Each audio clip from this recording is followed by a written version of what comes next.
I want to talk about the Celtics first, but which team should be more panicked right now, Celtics or OKC, in your opinion? I don't think either. Okay, let's be clear. I don't think either should be panicked. I'm going to say Celtics should be a little more worried only because the Hauser injury, we don't, he turned his ankle or whatever, and he's been a 0 so far in the playoffs. And the Porzingis weirdness just keeps right on rolling. Like, this has been a strange season. He didn't play the second half. He has an illness again. And so you take those two guys and put question marks beside them for game 2, and you're just sort of running low on guys. So I don't think either should be all that worried, but I guess I'll inflict you with a little more panic and say the Celtics. So the case for the Celtics is what you laid out, specifically the Porzingis piece, because you go into this series and you go, all right, am I getting a healthy or relatively healthy Porzingis? I know I'm getting a healthy Sam Hauser. Well, he gets hurt. And then what am I getting from Jalen? Where is he? And then also, how much am I getting from Drew? Because Drew had this hamstring. Well, Drew actually looked, I thought, really good. He seems healthy. Porzingis looked terrible in the first quarter, like alarming, like texting people, like, what's going on with Porzingis? Then we never see him again. And he has this mystery illness that I've never gotten a real answer for what it is. And then they lose Hauser too. So all of a sudden now you're basically down to 6 guys. The counter would be they got every shot they wanted for 45 minutes, basically. Right? They missed a record amount of threes. Nobody has ever missed 41 threes in a playoff game. They missed 45. There was some crazy stats this morning about how open those threes were, how lost Towns looked on the defensive rotations. So I'm sure Missoula is like, look, this is going to happen sometimes. We're going to miss shots. We can't panic. Don't change who we are. With that said, I hated the last couple Tatum shots in regulation. That to me, that's the worst of the Celtics. When they're just settling, they're playing with their food, they're letting the shot clock go down, and they're not attacking a team that just doesn't have rim protection. And there's specifically that last possession with 20 seconds left. Tatum's diddling around the top. He gets Robinson on him. Diddling. He's diddling in the top. Gets down to 7 seconds. It's wide open. All he has to do is go by Mitchell Robinson. I'm pretty sure he can do that, and he's going to be able to get to the rim or kick out. And he doesn't do either, and he settles for this 28-footer. Misses it. And then Brunson should have won the game, and he missed the shot that he makes all the time. I couldn't believe he missed that shot. I screamed in my seat that when he missed that shot out of pure shock. Yeah, I highlighted, I mean, look, what were they, 15 of 60? I highlighted, there were several that I just thought were lazy settle shots. 3 that I highlighted in particular were that one at the end of regulation over Mitchell Robinson, where like just go to the basket. It's a tie game. Like, get fouled, go to the basket. 9 good things can happen. One bad thing can happen is you take a step back against a 7-footer. Derek White had one in the middle of the third quarter where he drew Brunson on a switch and just kind of dribbled around and hoisted a 3 from the top of the arc and missed. And it's like, cool, like, it's Brunson. I get it. You're hunting Brunson, but hunt with the right guys. And Tatum's in one corner and Jalen's in another corner doing nothing the entire possession, just sort of an aimless one. And then I thought late in the game, they missed a 3, got an offensive rebound, and Drew jacked that left corner 3 that just felt rushed to me. Like, just to settle, like, you're I know you're behind at that point. I can't remember what the margin was, but like, there's 3.5 minutes left. Like, this crazy left corner 3, tough angle right off an offensive rebound. So there were a few of those for sure. Well, and the Knicks succeeded because they got the game in the last 5 minutes, which is where you want to be against the Celtics in a close game, because they might get a little 3 happy. And their 5 guys looked really good together down the stretch, except for Towns on defense, who just seemed lost for most of the game. But I thought that was the best Anunoby, certainly against the Celtics game. One of the better games I've seen him play. And you know, the reality is he was the best wing in the game. I mean, I thought him versus Tatum and Brown, like, he was easily the best guy out of those 4. I thought he was the best player in the game. If you want to say Brunson because of the late game 3s over Horford, fine. Anunoby made every shot they needed him to make. And defensively, he was like everywhere. And I tweeted this after the game last night. You know, look, the shooting luck is obviously huge, and the numbers bear it out this morning. This was the Knicks were lucky that Boston missed so many threes and so many good threes. But so they missed 45 threes. On maybe like 8 to 10 of them, or even shots that didn't become threes. The combination of Anunoby and Bridges with a little bit of heart, just kind of shading into the paint, helping, recovering, making Tatum and Brown like see arms and bodies. And then there are like 3 or 4 plays where there was one in particular I'm thinking of where Tatum had the ball on a mismatch up top. Or no, Jalen had the ball on a mismatch up top. Anunoby's on Tatum on the right wing. He begins to slide over toward the middle of the floor to show Jalen another body. And then Bridges, I think, has to zone up between Tatum on the wing and Derek White in the corner. And that's when, like, Boston has you. You're dead. There's so much shooting there. Brown kicks the ball to Tatum. Anunoby, like, rushes in this furious closeout. Bridges, like, stunts a little bit off Derek White. So they run Tatum off the first 3. Tatum hits White, correct pass in the right corner. White decides I'm going to backdoor cut and drive this into the lane instead of taking a 3. Misses a pretty tough layup. Like, it's a shot he should make, but it's at least tough. And, like, those are the margins that the Knicks are playing with when they help like that. And they helped really well, and it's a great battle against a great offense, and they won enough of them last night. Some of it was good Knicks defense, but the more I rewatched a lot of the missed threes this morning, I looked at the tracking data numbers. I think luck definitely outweighs Knicks' great defense in terms of like why did the Celtics miss all those threes. They also shot badly from 2 as well. They didn't shoot well from anywhere. Yeah, Dan Greenberg had a post with 4 photos of layups the Celtics missed, where you just look at it and you're like, especially that Jaylen Brown lefty, the Holiday layup under the basket. They had a couple of those. Chris Forsberg had the NBA tracking. 56 of Boston's 63 pointers were open or better, which means you have at least 4+ feet of space, right? So they shot on wide open threes, they were 7 for 24. Usually they're 41% on those. And then on the open threes, they were 7 for 32, which was 22%. So Missoula's going to look at all that stuff and say, we always make those shots. We're fine.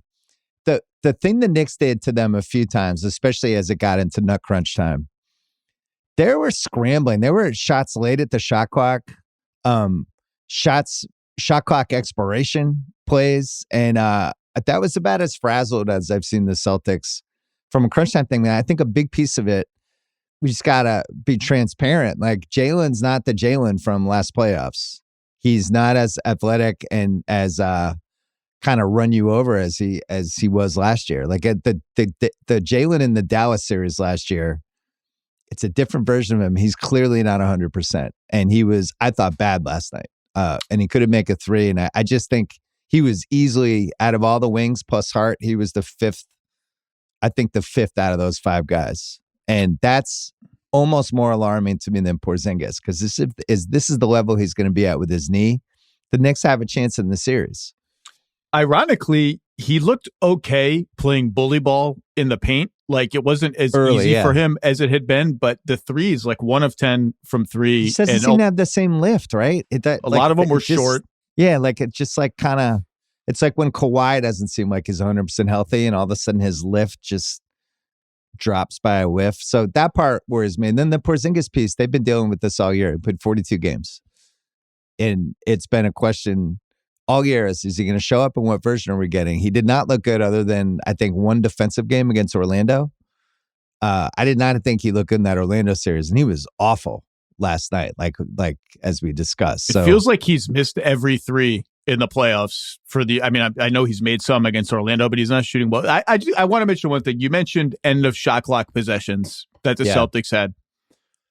2 things on that. Number 1, we all know what you're doing on every possession. You're finding Cat and you're finding Brunson, and you're putting one or both of them in actions that bring them into contact with Tatum and Brown, and they're cool set plays and all that. We all know what you're doing. You know what you're doing. The Knicks know what you're doing. The fans know what you're doing. Lucky the Leprechaun knows what you're doing. Can you just start doing it before there's 12 seconds on the shot clock? Right. Like, just too many possessions, they just fritter away the first half of the shot clock. The more time you have when you start that first action, the more chances you give the Knicks to make mistakes or miss a rotation or whatever. And the second thing, I want to give the Knicks a lot of credit. When you get into scramble mode, and the Celtics will put you into scramble mode, whether you're switching, not switching, and the Knicks switched a lot more last night, your entire goal as a defense becomes just make the offense make one more pass, make one more play. And yeah, sometimes that led to they make another play and another play and another play, and it's a pretty good layup that the Celtics happen to bonk. Or sometimes it's a flyby where the first three they have to pump fake and wait for you to fly by, and then they shoot another one, and their rhythm is okay, but not quite the same. And they got lucky on the Celtics missing a lot of those shots. But they made the Celtics make one more play and two more plays a lot, particularly late in the game. And you got to give them credit for that. They were flying on defense. Well, and we didn't mention Josh Hart yet in the right way, because I thought my battery saver just went on. What's going on? This is a lot of live YouTube drama here. Yeah. Oh my God. Am I gonna have to carry this solo? Just fill in, start doing start tap dancing. What's going on here? Josh Hart, as they were coming back, I just thought he was everywhere. And even it said he only had 11 rebounds. It felt like he had his hands on 28 of them.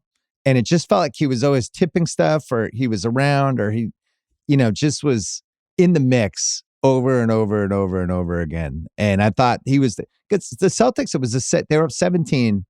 And I think they were like 7 for 30 from three, or something terrible. And it's like, man, if we're up 17 shooting like this is going to be a really short series. And then I thought Hart and Anunoby specifically kind of took control of that comeback. And then Brunson did the rest. And we didn't even talk about those threes Brunson made. You could hear that sound the crowd makes, that uh-oh sound, like, oh boy, which is reserved for a rare, small collection of players. And once he got into that zone, you could feel it. You could feel like, oh, this is bad. How annoyed were you? You personally, I just mean you personally. Not me, you. Reggie Miller's just cackling delight over how much he loves Jalen Brunson, and Jalen Brunson's the best closer in the game, the best fourth scorer. They got like 10 times he called him the best fourth quarter player in the game, the clutch award winner. Like I could feel you like, no, okay, Reggie, we get it. You love him. You love him. We get it. I like Brunson. He's definitely a hard guy to root against because he's such an overachiever. But when I hear that, I'm just like, Jokic is in the league. We can't just hand somebody as this person is the best person at the end of the game when Jokic is at the level he's at right now. And ironically, OKC was the next game, and it's like, I'm pretty sure Jokic is just as good in the clutch, and I feel like he's going to make the right decision every time too. Can I talk about Josh Hart real quickly since you brought him up? Super fun game for him. And the Celtics predictably put Porzingis on him to start the game and put Tatum on Towns, which is what they've done every Knicks game, which is why this game felt, in terms of experiencing it live, watching it live, one of the stranger games I can remember, because at halftime, it felt like standard issue Knicks Celtics. Like, I've seen this game a bunch of times. The Celtics are winning by a lot. They're doing all the things that annoy the Knicks and give them problems. And you just were like, I guess this is how the series is going to go. Like, this is exactly what we expected. And then it completely flips on its head. Hart was active setting screens because he had their centers on him. And I thought Mazzulla made a mistake late in the game. And I have it in my notes. I thought he should have switched Horford onto Hart much sooner than he did, instead of keeping him on Cat and getting that Brunson-Cat pick and roll, which they just switched, and Horford ends up on Brunson. You could do that with Hart if you want. I don't think they would switch if they were on Hart. So I thought he kept him on Cat a little too long. By the way, Josh Hart footnote from Detroit, Game 6, just forgotten footnote. Second quarter of that game, Pistons are on a run. Knicks are walking up the floor. They're clearly calling a timeout. Like, Josh Hart has been instructed to call a timeout. Tibbs is complaining on the bench about whatever. And Josh Hart sees everybody stop playing and just aborts the plan, drives into traffic, draws a foul, 2 free points that the Knicks would otherwise not have gotten in a game they won by a Brunson shot at the end of the game. I texted Josh Hart after the game, and I was like, dude, did you do the fake timeout and steal 2 points in a game you guys won by 3? And he texted somebody back like, yeah, LOL, I was about to call timeout, but I saw nobody was playing. So that's a Josh Hart play. That's like a heady, and it mattered. They won the game by 3 points. I don't know if anyone even took note of it during the game. Yeah, this is the dream game for Josh Hart, other than he was 1 for 5 from 3, because this is a kryptonite guy for the Celtics, for how they're composed. This undersized dude that you have to just leave him open, but when you leave him open, he's basically doing the Drew Holiday version of what Drew Holiday does, multiplied by 3. and just he's around, he's annoying. The Celtics are not a great rebounding team. They're like a team rebounding team. Tatum's probably the best rebounder on the team. And that's the kind of team heart. They don't have the Duran on the team. You know, so he was, I thought, all over the place, just being frisky and annoying. And I mean, Anunoby finished with 29 points and he was 6 for 11 from 3. I'm not sure he could play better than that. But I thought what was notable was he was carrying himself like he was as good as those guys. So there's a recipe in place, because the other thing that's alarming, I mean, they played 51 for Bridges, 45 for Hart, 43 Brunson, 45 Anunoby, which is just like, this is just what this is at this point. But they seemed healthier and fresher than the Celtics, right? Tatum seemed fine. Drew was moving good. White, but for the most part, you know, you got Horford out there playing huge minutes because Porzingis can't play. Horford ends up at 34. I thought, because this became your kind of game where it was like, all right, the Knicks want to get Brunson on Horford. The Celtics want to get Tatum on Towns. And that's just what we're going to do for the last 5 minutes of the game. We want this match. You want this match. I was wondering if Mazzulla would go super small with Tatum at the 5 and put Pritchard out there instead of Horford.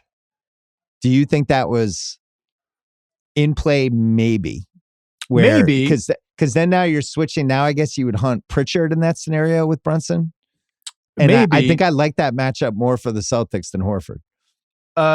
Yeah, I mean, Hauser's injury leaves you one perimeter guy short, so you're really stretching all the guys you have left to play that lineup. But I don't think that's a bad. I don't think that's a bad lineup. By the way, you said Tatum looked fine, and he did look fine. 7 of 23, 4 of 15 from 3. It just has to make more. It was bad. More shots. It was a play with the food settle game, and everyone who's watched the Celtics team the last couple of years, they've watched the team goes up between 17 and 25 in the third quarter, and then for whatever reason, it just drops and they go too slow. And we've seen it. We've seen it 50 times. Yeah. Again, the only thing that was different about this Knicks Celtics game for a half than the other 4 they've played is that the Knicks switched with Towns so often. And I get why. They're trying to be the Magic. They're trying to do what the Magic did to depress the Celtics 3-point volume. Spoiler alert, they did not. And the risk of it was made very clear right away, is Towns getting in foul trouble. And he got in foul trouble. And to his credit, he stayed out of foul trouble. There's a lot of guys all night in both games in foul trouble. And I do wonder what level of switching we're going to see with Towns in game 2, because it's an interesting risk reward that I don't really think paid off for the Knicks. Yeah, Michael Pina wrote about that for The Ringer, that they basically just emulated the Orlando strategy. And Towns in particular, there were plays where he just was kind of wandering around like a drunk guy leaving the bar at 2 a.m, and the Celtics were just trying to find him so they could torture him. But listen, what Orlando did, that's basically you're forcing the Celtics into the play with your food strategy. I'm not super nervous yet. I don't know why, but I just feel like everything went right down the stretch for the Knicks in that game, and the Celtics it was a weird game. The Jaylen Brown thing makes me more nervous than the Porzingis thing, because I think they can win without Porzingis this series. Long term, I don't know if they can win 4 rounds, but if Jaylen's going to be, he was 7 for 20. He was 1 for 10 from 3. And I just don't feel like athletically he looks like he did. I think you're underselling the Porzingis thing. They're just such a different team. I know, but I wasn't counting on it. You weren't counting. All right. Life is much harder for Towns if Porzingis is in the game. Oh, no question. But to me, Porzingis is a bonus. When you miss half the season and you look like you did in the last series, that. Though where I was thinking about is, can they get him right if they get through the Knicks to this next round? Because you come off that Knicks Pistons series and you're like, all right, they barely beat, a Pistons team that doesn't have half as much talent as the Celtics. Like, come on. Listen, one of the great Knicks wins in a while.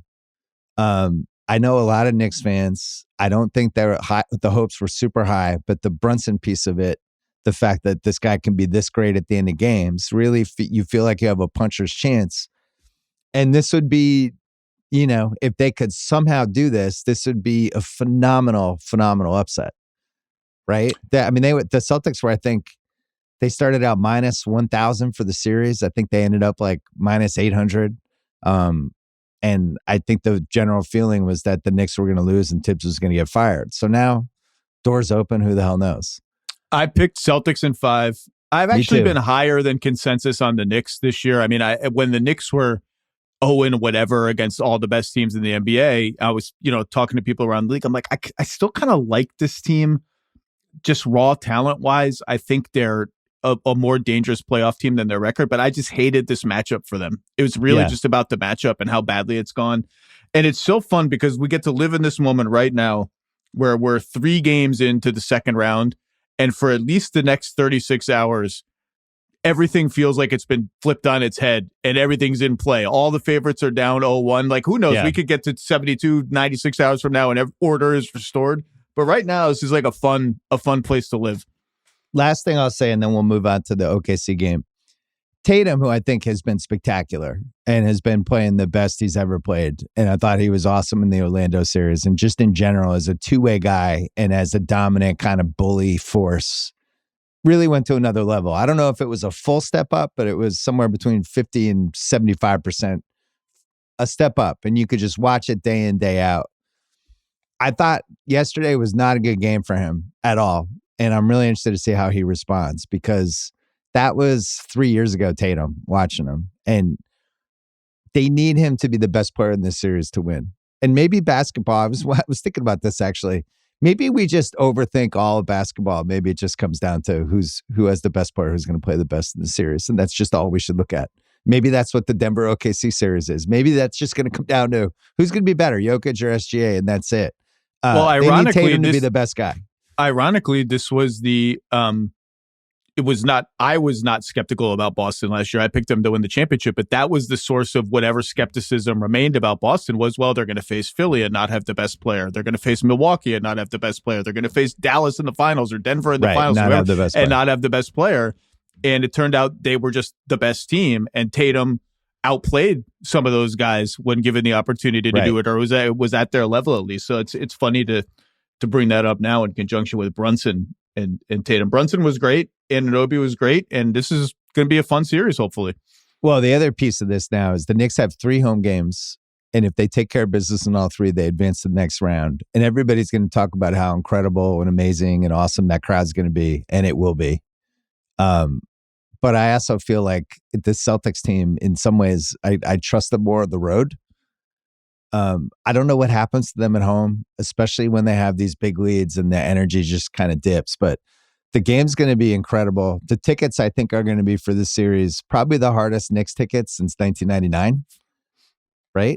Yeah, I've had friends ask me about tickets, and like people don't understand. Like, I can't get you tickets. I don't get tickets when I go to games. I get press passes, and I have a family friend who really wanted to go.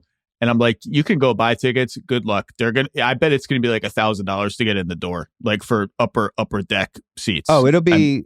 So what I was hearing from the Celtics side was it was finals level to get in the door, just even for like game 1. Like that's how hard it was. Knicks is even harder, and then it has the added thing of the Adam Silver, James Dolan, whatever is happening there. And I think the Knicks take as many tickets as possible and give them to whoever they want. And just in general, I think for the demand versus, oh yeah, I can help you out. There's no I can help you out with these Knicks games anymore. It all comes down to Dolan because he controls everything. And the Dolan Adam Silver thing is just bizarre. This is the feud that everybody in the league talks about, but nobody actually talks about out loud, right? I mean, you're doing it right now. Stories have been written about it. No, but James Dolan writes angry correspondence frequently. I think it's way angrier and weirder. Like at this point, he's just the dissenting vote, and basically any chance he can get, he's going to do it. And it's just gotten super weird. So that's this other variable of this. But Boston, New York, amazing. All right. This episode is brought to you by Degree Original Cool Rush Deodorant. Remember last year, people got really mad when Degree changed their Cool Rush formula. One dude even started a petition. What was up with that guy? Well, guess what? Degree listened. They admitted they messed up. They're bringing back the original Cool Rush scent, and thank God. You've got to love when a brand can own its mistakes, and it's in Walmart, Target, and other stores right now. for under $4. Grab some. Find out why it's been the number one men's antiperspirant for the last decade. By the way, you should put that on, especially we're about to hit the summer. It's getting sweaty in the summers. The original Degree Cool Rush is back, and it smells like victory for all of us.